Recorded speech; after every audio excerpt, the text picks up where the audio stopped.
ഒരു വിദ്യായ അച്ഛൻ എന്നുള്ള അല്ലെങ്കിൽ ഭർത്താവ് എന്നുള്ള എനിക്ക് അവർ കണക്കാക്കുന്നത്. പൈസയൊക്കെ ഇങ്ങനെ കൊണ്ട് കിട്ടൂ പറഞ്ഞപ്പോ അപ്പൊ അവര് അന്ന് പറഞ്ഞിരുന്നു കോപ്പറേറ്റീവ് ബാങ്കുകളുടെ മുന്നിൽ കൂടെ പോലും പോകരുത്. ദാറ്റ് മീൻസ് കോപ്പറേറ്റീവ് ബാങ്കിൽ ഒരു 10 പൈസ പോലും ഇടരുന്നു എന്നോട് പറഞ്ഞിരുന്നു.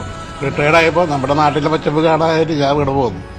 അപ്പോൾ അവിടെ നിന്നുള്ള റിട്ടയർമെന്റ് ബെനിഫിറ്റ് കൊണ്ട് നമ്മുടെ അവിടെയായിരുന്നു, ബോംബെയിലെ ബാങ്കിലായിരുന്നു. അത് നമ്മുടെ നാട്ടിലായിക്കോട്ടെ വിചാരിച്ചിട്ട് ഒരു 20 ലക്ഷത്തോളം ഇട്ടുണ്ടായിരുന്നു. അത് പിന്നെ പിന്നെ അതിന്റെ ഇൻട്രസ്റ്റ് കൊണ്ട് കുറി വെച്ചു. ആ കുറിയും അവിടെ തന്നെ 30, അങ്ങനെ മൊത്തം 50 ലക്ഷത്തോളം ഇപ്പൊ ഏറെക്കുറെ ആയില്ല.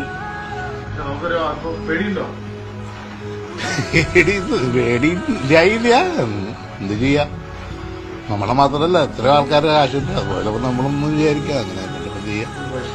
പൈസ കാലത്തൂടെ ഒന്നും നമ്മുടെ നാട്ടില് നമ്മുടെ മൊബൈലിരുന്ന പൈസയാ. അത് നമ്മുടെ നാട്ടിലൊരു ബാങ്കിൽ നമ്മുടെ സാധനം അന്ന് ഇവിടെ ആയിക്കോട്ടെ, നമ്മുടെ നാട്ടുകാർക്ക് ഉപകാരം, അതോടൊപ്പം നമുക്ക് ഉപകാരം, അങ്ങനെയാന്ന് വിചാരിച്ചിട്ട് ഇവിടെ ഇട്ടാ. വേണ്ടായിരുന്നു ഇപ്പൊ അത് അന്നേ പറഞ്ഞിരുന്നു. ഞാൻ റിട്ടയർ ചെയ്യുന്നതിന് മുമ്പ് അവിടെ ഞങ്ങളുടെ കമ്പനി നമുക്കൊരു സ്റ്റഡി ക്ലാസ് വരും, എങ്ങനെ റിട്ടയർമെന്റ് എൻജോയ് ചെയ്യുന്നു പറഞ്ഞു. അപ്പൊ ഈ പൈസയൊക്കെ ഇൻവെസ്റ്റ് ചെയ്യുമ്പോ അങ്ങനെ ചെയ്യണം എന്നൊക്കെ അവര് പറഞ്ഞു തന്നിരുന്നു.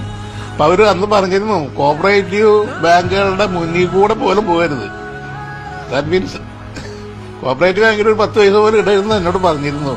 എന്നോടൊന്നല്ല, മൊത്തം എല്ലാവരോടും പറഞ്ഞു. അങ്ങനെ ഒരു സ്റ്റഡി ക്ലാസ് വന്നിരുന്നു അവിടെ.